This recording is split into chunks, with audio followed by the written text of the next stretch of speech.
Pikërisht në këtë hapësirë tek xhamia në qendër të Mitrovicës ishte planifikuar të shtrohet iftar falas të martën, por ky organizim i Partisë Demokratike Turke të Kosovës në bashkëpunim me KFOR-in turk u ndërprej nga komuna.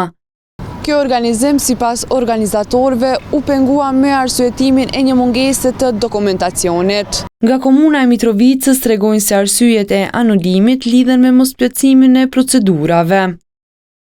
Pas shqyrtimit të bërë në procedurë administrative të kërkesës së parashtruesit, e njëjta i është refuzuar për faktin se parashtruesi i kërkesës nuk e ka kompletuar dokumentacionin e nevojshëm.